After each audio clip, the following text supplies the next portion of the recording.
Hello दोस्तों, स्वागत है आपका मेरे YouTube चैनल। मैं आज आपको अपने व्यूअर्स की भेजी कुछ सच्ची और डरावनी कहानियाँ सुनाना चाहता हूँ।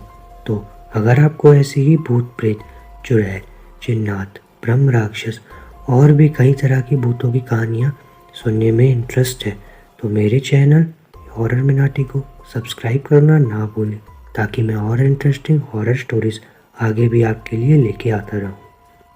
आगे की स्टोरी मैं अपने व्यूअर्स के ही पॉइंट ऑफ व्यू से कंटिन्यू करूँगा। मेरा नाम ग्रेसी है। ये कहानी जो मैं आप लोगों को बताने जा रही हूँ वो कहानी सन 1849 की है। ये करीब 126 साल पुरानी बात है जो मेरे दादाजी ने मुझको बताई थी। अमेरिका में एक भूत ने अपनी मर्डर मिस्ट्री सुलझाने में पुलिस की मदद की थी। यह घटना अमेरिका के वेस्ट वर्जीनिया राज्य में ग्रामीण क्षेत्र ग्रीनबियर काउंटी में आज से करीब 126 साल पहले घटी थी। इस काउंटी में इरास्मस एडवर्ड शू नाम का एक लोहार रहता था। उसकी 3 महीने पहले ही एल्वा नाम की एक महिला के साथ शादी हुई थी। जनवरी 1897 की एक रात एडवर्ड ने अपनी पड़ोस के एक लड़के को काम करने वाली जगह से घर भेजा ताकि वह देख सके कि उसकी नई नवेली पत्नी को बाजार से कुछ चाहिए तो नहीं। जब वह लड़का ग्रीनबियर काउंटी में उसके घर के दरवाजे पर पहुंचा तो उसने एल्वा को सीढ़ियों के नीचे पड़ा पाया। एक पल के लिए वह लड़का ठिठक गया। उसे समझ नहीं आ रहा था कि वह क्या करे। उसने एल्वा को सीधा किया और चेक करने की कोशिश की कि आखिर हुआ क्या है। एल्वा का सर एक तरफ से झुका हुआ था। पहले तो उसे लगा कि एल्वा शायद सो रही है। वह चुपचाप उनकी ओर बढ़ा और मिसेस शू कहकर उन्हें जगाने की कोशिश की। कोई जवाब ना मिलने पर वह घबराकर वहाँ से दूर चला गया और अपनी माँ को इस बारे में बताया। पड़ोस में ही रहने वाली उस लड़की की माँ ने एल्वा को बेसुध पड़ा देख स्थानीय डॉक्टर और सरकारी अधिकारी जॉर्ज डब्ल्यू कन्नप को बुलाया। सूचना देने के लगभग 1 घंटे तक कन्नप घटनास्थल पर नहीं पहुँचे, लेकिन तब तक एडवर्ड शू वहाँ पहुँच चुका था। वह अपनी पत्नी के शव को वहाँ से उठाकर बेडरूम में लेकर गया। उसने उसे नहलाया, कपड़े पहनाए और बिस्तर पर लिटा दिया। उसने अपनी पत्नी के मृत शरीर को एक ऊंचे कॉलर वाले कपड़े पहनाकर दफनाने के लिए तैयार किया और उसके चेहरे पर पर्दा डाल दिया। इस दौरान सरकारी अधिकारी और मौत के मामलों को देखने वाले स्थानीय डॉक्टर जॉर्ज डब्ल्यू कन्नप भी पहुंच गए। उन्होंने मृतक महिला के शरीर की जांच शुरू कर दी। उस दौरान पति एडवर्ड शू अपनी पत्नी के सिर को गोद में रखकर रोता रहा। जब कन्नप ने एल्वा के सिर और गर्दन की जांच करने का प्रयास किया तो एडवर्ड शू नाराज़ हो गए और गुस्सा दिखाने लगे। कन्नप शू को नाराज़ नहीं करना चाहते थे, इसलिए वह चुपचाप वहाँ से चले गए। उन्होंने एल्वा के बाकी शरीर की जांच के दौरान कुछ भी गलत नहीं पाया था। कन्नप वैसे भी कुछ हफ्ते पहले से ही एल्वा का इलाज भी कर ही रहे थे, इसलिए उन्होंने मृत्यु के कारण को भी अचानक आई बेहोशी करार दे दी। उन्होंने बाद में इसे गर्भावस्था से जुड़ी परेशानियों से जोड़ दिया। एल्वा के शरीर को लिटिल सेवल माउंटेन के उसके बचपन के घर ले जाया गया और दफनाया गया। ताबूत में भी एल्वा का सर और गर्दन को शू ने किसी और को न छूने दिया और ना ही देखने दिया। हालांकि उसके इस अजीब व्यवहार को लेकर वहाँ मौजूद लोगों को भी कुछ शक पैदा नहीं हुआ। एल्वा की माँ मैरी जेन हिस्टर को छोड़कर कोई उस मौत को प्राकृतिक मान रहा था। वह शो को कभी पसंद नहीं करती थी और उन्हें बिना सबूत के भी यह यकीन हो गया था कि शो ने ही उसकी बेटी की हत्या कर दी है। पर बड़ी बात यह थी कि सिर्फ एल्वा ही बता सकती थी कि उसके साथ क्या हुआ था। ऐसे में मैरी जेन हिस्टर ने एल्वा की आत्मा से बात करने का फैसला किया।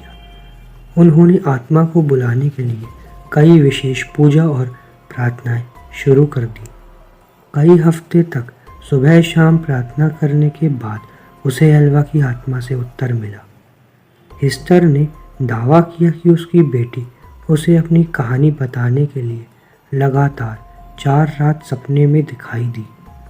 उन्होंने कहा कि आत्मा पहले एक उज्जवल प्रकाश के रूप में प्रकट हुई, धीरे धीरे एक मानव रूप लेकर अपनी कहानी बताने लगी। इस दौरान पूरा कमरा ठंड से भर जाता था। लगातार 4 दिनों तक एल्वा की आत्मा ने अपनी माँ को सपने के जरिए पूरी कहानी शुरू की। एल्वा के भूत ने उसकी माँ के सामने कबूल किया कि शू ने उसके साथ क्रूरता की और दुर्व्यवहार किया। एक रात जब एल्वा ने रात को खाने में मीट नहीं बनाया तो उसने एल्वा पर हमला कर दिया और मारपीट की। शू ने मारपीट के दौरान एल्वा की गर्दन तोड़ दी थी, जिसके बाद एल्वा के भूत ने अपना सिर पूरी तरीके से पीछे घुमाया और वहां से चली गई। इस घटना के बाद एल्वा की माँ पब्लिक प्रोसिक्यूटर जॉन प्रेस्टन के पास गई और मामले को फिर से खोलने की अपील की। प्रेस्टन ने भूत के बारे में उसकी कहानी पर विश्वास किया और आसपास के लोगों से पूछताछ शुरू कर दी। शू के पड़ोसियों और दोस्तों ने एल्वा के अंतिम संस्कार के दौरान उसके अजीब व्यवहार के बारे में सरकारी अभियोजक प्रेस्टन को बताया। डॉक्टर टन्नप ने भी स्वीकार किया कि उन्होंने एल्वा के शव की पूरी तरीके से जांच नहीं की थी।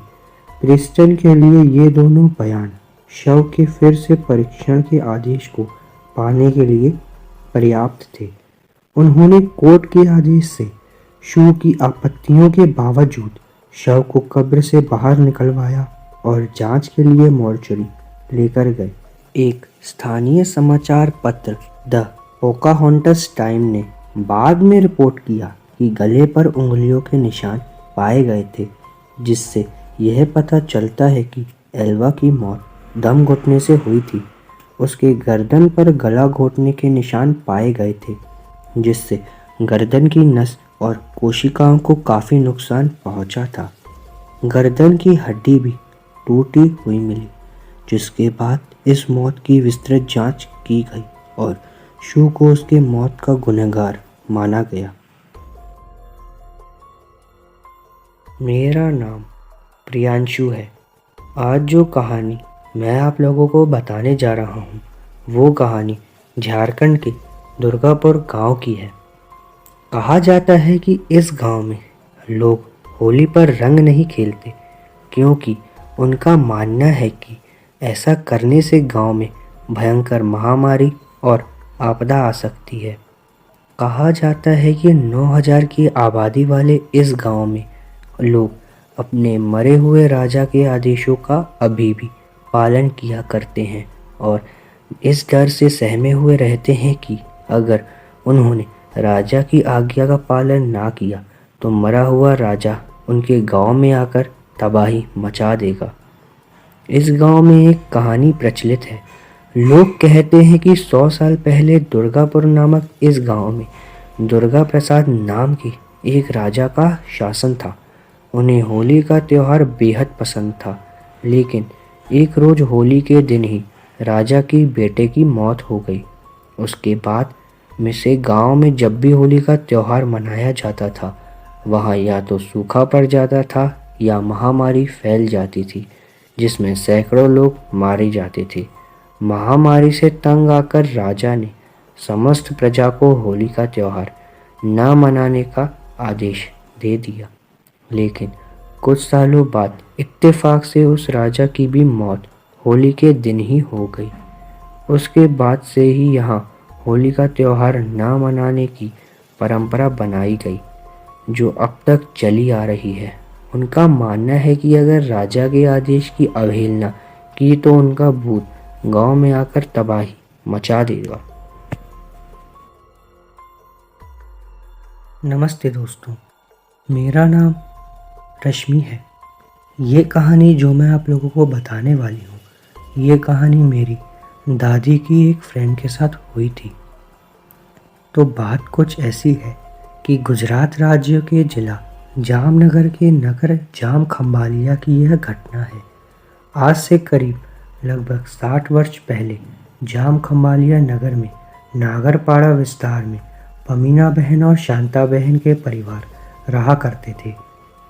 पमीना बहन की उम्र लगभग 80 वर्ष होगी और उनकी एक बेटी थी जिनका नाम पूरी बहन था। परिवार में 2 बेटे भी थे। पमीना बहन जिस मकान में रहा करती थी, उस मकान में अचानक अजीबोगरीब घटनाएं शुरू होने लगी, जैसे कि दिन प्रतिदिन अजीबोगरीब घटनाएं बढ़ने लगना और पूरा परिवार खौफ में जीने लगा।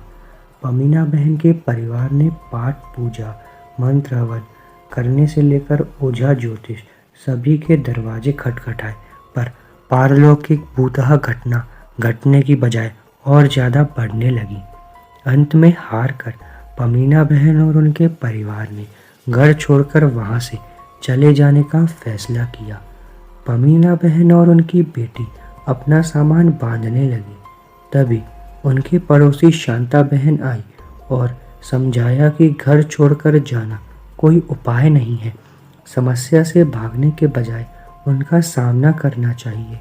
शांता बहन की सलाह मानकर पमीना बहन और उनका परिवार हिम्मत जोड़कर रुकने का फैसला कर लिया और उसके बाद घर पर होने वाली असामान्य घटनाओं को नज़रअंदाज करना शुरू कर दिया। ऐसा करने पर दिन प्रतिदिन असामान्य गतिविधियां घटने लगी और पमीना बहन के परिवार का जीवन सामान्य होने लगा। नगर में पमीना बहन के अनुभव की बात फैलने पर नगर के किसी अनुभवी व्यक्ति के द्वारा यह पता चला कि जिस मकान में पमीना बहन का परिवार रहता है, उस जगह के पुराने मालिक के पास से उसके सगे संबंधियों ने वहां मकान हड़प लिया था और मरते वक्त भी मकान मालिक का जी उसी मकान में लगा हुआ था। इसी कारण वह इंसान अपने मकान में किसी भी व्यक्ति की मौजूदगी को बर्दाश्त नहीं कर पाता है। पमीना बहन और उनके परिवार को यह हकीकत पता चलते ही वह लोग मकान मालिक की अतृप्त आत्मा की मुक्ति का उपाय करवा देते हैं। हिंदू धर्मशास्त्रों के मुताबिक अगर किसी व्यक्ति का मोह मरने के बाद भी उस वस्तु में रह जाता है तो उसे छुटकारा नहीं मिलता है और अतृप्त व्यक्तियों की आत्मा के छुटकारे के लिए खास पूजा पाठ अर्चनाएं किए जाते हैं। आज भी पमीना बहन के वंशज परिवार जन उस मकान में ही शांति से रह रहे हैं और इस घटना के उपचार के बाद आगे भी उस असामान्य घटना कुछ नहीं घटी। यह अगली घटना जो मैं आप लोगों को बताने जा रही हूँ, वो घटना पोरबंदर की है। यह सत्य घटना सोनल नाम की एक लड़की की है। सोनल एक मध्यम वर्गीय परिवार में जन्मी और पली पड़ी। अपने स्कूली दिनों में सोनल काफ़ी होशियार छात्रा रही।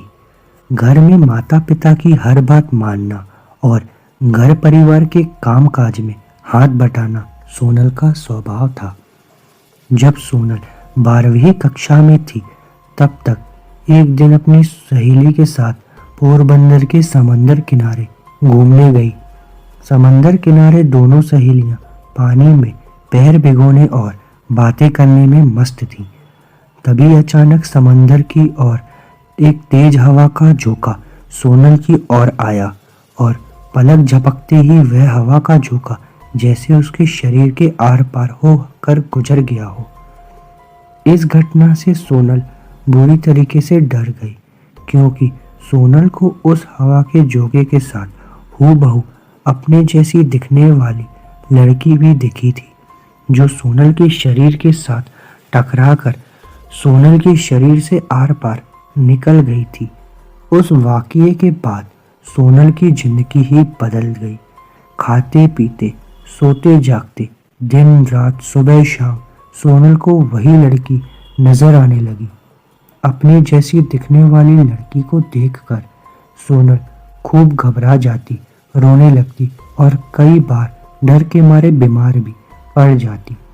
परिवार ने सोनल की तकलीफ दूर करने के लिए लाख जतन किए, पूजा पाठ, हवन, दान कर्म और अन्य कई सारे इलाज किए, पर कोई मरहम सोनल के काम न आ सका। हद तो तब हो गई जब सोनल अपने कॉलेज की पढ़ाई कर रही थी। शहर के कॉलेज के प्रोफेसर ऐसे कमेंट पास करने लगे थे, यह तो उसकी हूबहू कॉपी है, और सोनल को देखकर ऐसे अचंभित होने लगते थे जैसे पुराना पाप सामने आने पर कोई पापी अचंभित हो जाता हो। ऐसा कहा जाता है कि आज से 35 से 40 साल पहले उसी कॉलेज में एक लड़की पढ़ती थी और वह अचानक गायब हो गई थी। माना जाता है कि कॉलेज प्रशासन से जुड़े कुछ लोगों ने उस लड़की को अगवा कर कि उसका बलात्कार किया था और उसे मार दिया था, और उसके शरीर के कुछ टुकड़े कॉलेज की जमीन पे दफना दिए थे और कुछ समंदर किनारे फेंक दिए थे। उसी लड़की की आत्मा सोनल को दिखती रहती है और अपने लिए इंसाफ चाहती है। सोनल आज भी अपने जीवन में कभी कभी उस लड़की की परछाई देखने का अनुभव करती है, पर अब सोनल ने अपने डर का सामना करना सीख लिया है और इस बात को समझ लिया है कि अगर हकीकत में ऐसी कोई दुखदायी घटना उस लड़की के साथ हुई होगी तो समय आने पर उस राज का पर्दा जरूर उठेगा और दोषियों को सजा जरूर मिलेगी। हेलो दोस्तों, ये कहानी मेरे मामा के बेटे के साथ हुई थी, तो मैं उसी के पॉइंट ऑफ व्यू से आपको बताऊंगा। आज भी मुझे याद है कि जब हम 10वीं कक्षा में पढ़ रहे थे तब हमारे टीचर ने हम लोगों को पिकनिक पर पावागढ़ ले जाने की बात की थी। हमारे साथ स्कूल की सारी लड़कियां और टीचर भी साथ में गई थी। करीब 30 बसें थी, जिसमें से हम लोग सबसे आखिरी वाली बस पर बैठे थे। उसमें हम लोग हंसते गाते मज़े करते हुए पिकनिक पर जा रहे थे। तभी हमारी बस का टायर फट गया और गाड़ी जंगल में खड़ी हो गई। रात में करीब 1:30 बज रहे थे। गाड़ी का ड्राइवर नीचे उतरा और टायर देखकर बोला, मैम आप लोग गाड़ी के नीचे उतर जाओ, टायर फट गया है, उसको बदलने में 1-2 घंटा लग जाएगा। हम सब लोग नीचे उतर गए।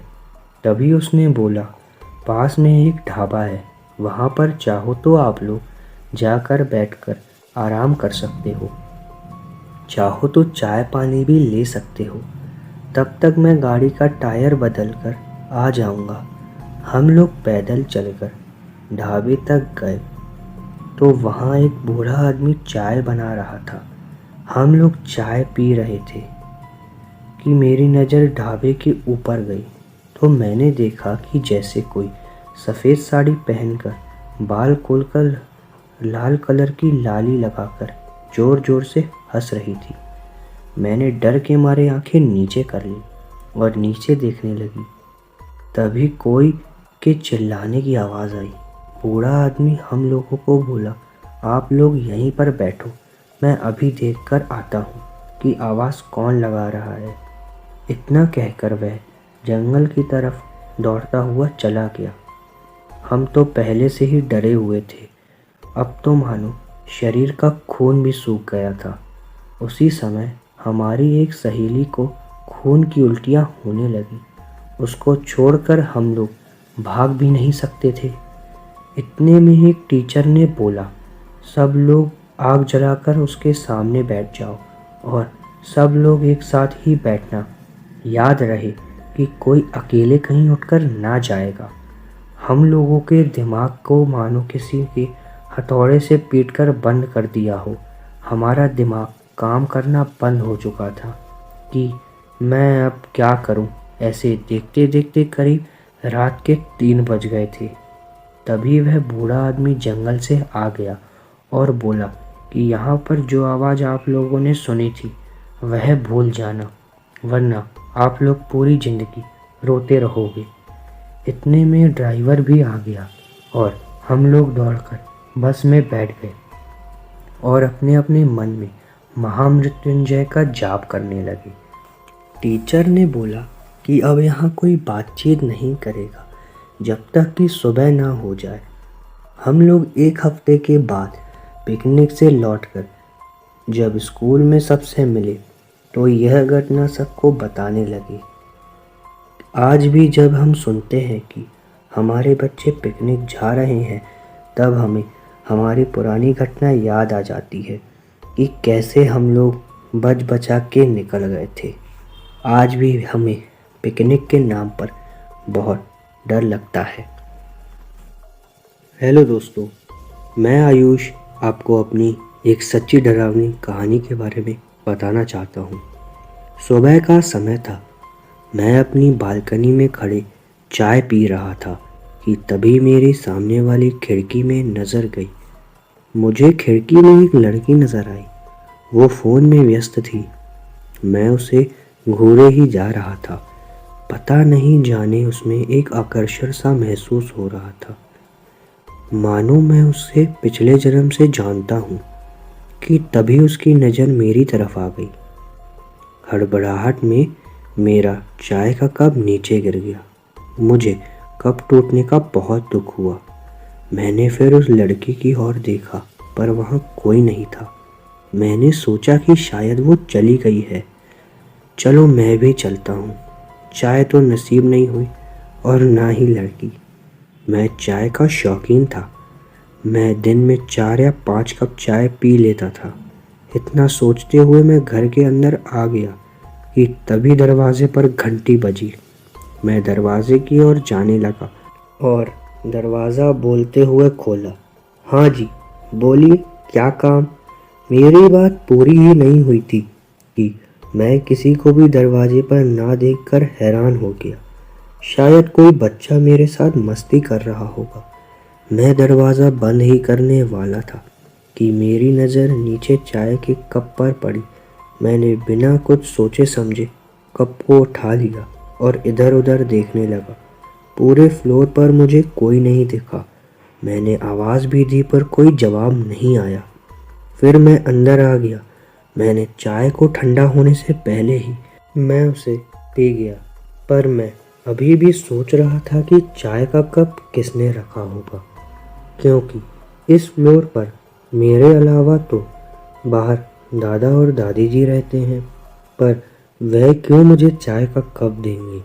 उन्हें थोड़ी नहीं पता कि मेरा कप बालकनी से नीचे गिर गया था। इतना सोचते सोचते मैं चाय को पी गया। चाय का स्वाद एकदम लाजवाब था, जैसे मुझे पसंद है। फिर मैंने फ़ोन स्पीकर से लगाया और गाने चला दिए। इतना करने के बाद मैं बाथरूम में चला गया। कपड़े धोने के लिए घड़ी में मैंने समय देखा तो 7:25 हो चुके थे। फिर मैं बाथरूम में चला गया। गाने गुनगुनाते हुए मैं कपड़े धो रहा था कि तभी फिर दरवाजे पर घंटी बजी। मैंने फिर सोचा कि इतनी सुबह कौन आ गया। मैंने गेट खोला तो सामने लड़की खड़ी थी, वो ही खिड़की वाली। उसे देखकर मेरा दिल ज़ोर ज़ोर से धड़कने लगा। ना जाने क्यों मुझे ऐसा महसूस हो रहा था कि उससे पहले भी कभी मैं मिल चुका हूँगा। और मेरी तो उस समय हालत ही ख़राब हो गई थी उस लड़की को देखते हुए। मैंने उनसे पूछा कि आप कौन हैं और यहाँ कैसे? तो उनने मुझे कहा कि मैंने आपको वहाँ खिड़की पर देखा था। आपका कप हाथ से गिर गया था तो मैंने आपको कप दिया था। कल मैं यहाँ पर रख कर चली गई थी। क्या आपने वो कप उठा लिया? तो मैंने कहा हाँ, मैंने वो कप उठा लिया। फिर मैंने उस लड़की को अपने घर के अंदर बैठने के लिए कहा और उसको चाय बनाकर पिलाई। धीरे धीरे हमारी बातें और गहरी होती गई और दिन बीतते गए और हम दोनों रोज़ मिलने लगे। पर एक दिन जब मैं अपने घर पर बैठा हुआ था और वो भी मेरे साथ ही थी, तभी मैंने नोटिस किया कि उसके पैर उल्टे हैं। मैंने उससे ज़्यादा सवाल तो नहीं पूछे, पर मैं समझ गया था कि ये कुछ सही बात नहीं है। जब भी मैं उस लड़की के बारे में सोचता था, वो मेरे सामने आ जाती थी, मतलब मेरे दरवाजे पर, और ये मुझे कुछ चौंकाने वाली बात भी लग रही थी। पर जब मैंने इसके बारे में उससे पूछा तो उसने मुझे सही ढंग का कोई जवाब नहीं दिया। उसने बोला छोड़ ना यार, तू क्या करेगा जान के, और वो अपने पैर छुपाने लगी। मुझे कुछ अटपटा सा लगा। मैंने जब ज़्यादा जोर दिया तो उसका रूप भयावह होने लगा। वह खौफनाक दिखने लगी। वह गोरी थी पर वह काली दिखने लगी थी। उसके दांत बाहर आने लगे थे। उसके नाखून अचानक से बड़े होने लगे थे। मेरी तो सांसें जैसे बंद सी हो गई थी। मैं वहीं बैठा डरा सहमा हुआ, अब क्या करूं, यही सोच रहा था। उसने मेरे गले में हाथ डाला और मुझसे कहा कि आज तो मैं तुझे छोड़ रही हूँ, क्योंकि मैं तुझसे सच्चा प्यार करती थी, पर तूने मुझसे मेरी सच्चाई पूछ के मेरा राज खुलवा दिया। और उसने मुझे अपनी कहानी बताई कि कैसे वह एक आम औरत हुआ करती थी और उसके पति ने उसको गला घोंटकर किसी गलती की वजह से मार दिया था। तो ये कहानी थी उसकी, और मैं काफ़ी डर चुका था और मैंने भगवान का भी शुक्रिया अदा किया कि उन्होंने मुझे बचाया। हेलो दोस्तों, मेरा नाम पंकज है और मैं आज आपको अपने दादाजी की बताई एक सच्ची हॉरर स्टोरी के बारे में बताना चाहता हूँ। एक छोटे से गांव में एक लड़का रहता था जिसका नाम विकास था। वो बहुत मासूम था। उसको दुनियादारी की बिल्कुल भी समझ नहीं थी। उसे चीज़ें ठीक से याद नहीं रहती थी। उसके दादाजी उसे रोज़ सुबह स्कूल ले जाते और उसका ख्याल रखते थे। स्कूल के छुट्टी के बाद भी वह उसे अपने साथ घर लेकर आते थे। ऐसा सिलसिला बहुत दिनों तक चलता रहा और एक दिन ऐसा आया कि उसके दादाजी का निधन हो गया और उस रात को उसे पता भी नहीं चला कि उसके दादाजी का निधन हो गया। रोज़ रात को वो अपने दादाजी के साथ सोता था, लेकिन उस रात उसे ये बात पता भी नहीं चली कि वो अपने दादाजी की लाश के साथ सोया था। उसके दादाजी सोते समय चुपके से चल बसे। ये उसके लिए बहुत ही दुख का समय था। उसके पापा जब सुबह आके उन्हें उठा रहे थे, तभी उन्हें पता चला कि वह नहीं रहे, पर वो इससे बेखबर अपने दादाजी के साथ सो रहा था, मानो कुछ भी ना हुआ हो, जैसे वह पल थम सा गया हो। उसको पापा बताते हैं कि अब वो नहीं रहे बेटा, उठ जाओ, लेकिन उसे उस बात पर यकीन ही नहीं होता। उसकी माँ और दादी माँ को यह खबर मिलती है और कुछ समय बाद वहाँ पर रोने की आवाज़ें गूंजने लगती हैं। अभी भी उसे कुछ पता नहीं चलता कि ये सच में हो क्या रहा है। उसे ये एक सपना सा लगता है। कुछ समय बाद वहाँ लोगों की भीड़ जमा हो जाती है। सचमुच ऐसा लगता है कि मानो कुछ खाली खाली सा है। जब एक व्यक्ति के जीवन का अंत होता है तो हर एक पल सूना सा लगता है। उसे तो पता भी नहीं होता कि मौत क्या चीज़ है। एक मृतक के लिए जो भी रस्में होती हैं वो सभी हो गई। वो लड़का बस देखता रह जाता है कि क्या हो रहा है। जब उसके दादाजी के शव को अंतिम बार देखता है तो उसे डर सा लगता है, मानो वो एकदम चुप से हो गए हैं और कुछ भी नहीं हो रहा। एक शांति सी छाई हुई थी।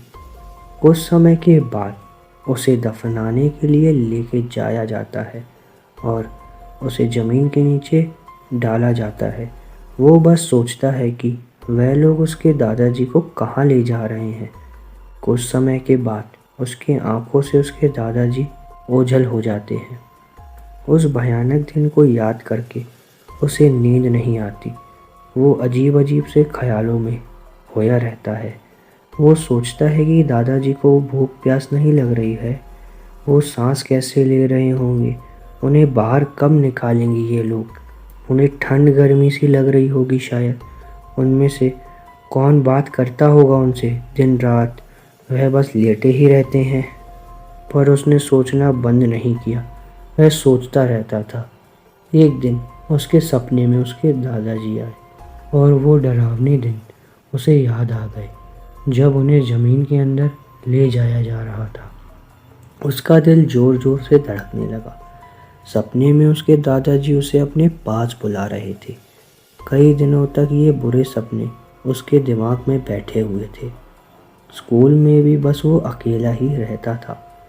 उसे ये बात भूलने में काफ़ी समय लग गया। वह सोचता कि मरने के बाद लोग कहाँ चले जाते हैं। उसे अपनी मम्मी पापा से अलग अलग तरीके से जवाब मिलते रहते थे। कोई कहता था कि मरने के बाद कोई स्वर्ग में जाता है, तो कोई कहता था कि नरक में। यह सब पाप और पुण्य का कार्य होता है। अब वो डरने लगा था। उसे लगता कि सच में ये चीज़ें होती हैं। तब से वो भगवान को मानने लगा। समय बदलता गया, वो जवान होने लगा और अब उसके दादाजी भी उसके लिए बस यादों में ही रह गए थे। एक दिन की बात है, वह रोज की तरह अपने दादाजी के कब्र पर बैठा हुआ था। तभी उसे ऐसा महसूस हुआ कि कोई उसे अपनी ओर खींच रहा हो। उसने एक आकर्षण बल महसूस किया, जैसे कोई उसके शरीर को छू रहा हो और उसका पूरा शरीर शून्य हो गया। वह चाहकर भी अपने शरीर को हिला नहीं पा रहा था। उसकी आवाज़ भी उसके साथ नहीं दे रही थी। वह ज़ोर से चिल्लाना चाहता था, तभी उसकी नींद टूट जाती है। यह केवल महज एक सपना था। वह बिस्तर पर उठकर बैठ जाता है, पर अभी भी उसका दिल ज़ोर ज़ोर से धड़क रहा था। डर उसके अंदर से खाए जा रहा था। उसे सबसे ज़्यादा प्रेम उसके दादाजी से ही था। ये बात वो अच्छे से जानता था। इसलिए उसे यह भी डर था कि कहीं उसके दादाजी फिर से उस कब्र के अंदर जीवित होंगे तो कैसे इतने दिन तक रहे होंगे। वह सोचता कि दादाजी उसे कहेंगे कि इतने दिनों तक तूने मुझे क्यों बाहर नहीं निकाला। एक सप्ताह के दौरान वो दिन भी आया जब उसकी दादी की मृत्यु हो गई। दादी काफ़ी समय से बीमार थी और उसने अपने पिता और मम्मी को बातें करते सुना कि दादाजी अकेले हैं। इसलिए उन्होंने दादी को अपने पास बुलाया। वो चुपके से यह बात सुनता रहा और एक दिन जब वह रात को सो रहा था तो उसके सपने में दादा और दादी जी दोनों आए और उन्होंने उसको सारी बात बताई कि यह मृत्यु का चक्कर है बेटा, इसमें कोई दो राय नहीं है। तुम अपना दिमाग शांत रखो और अपने माता पिता के साथ सही जीवन का संचार करो और नेगेटिव एनर्जी से दूर रहो। तब उस लड़के को इन बातों पर विश्वास हुआ और उसका डर धीरे धीरे ख़त्म होने लगा।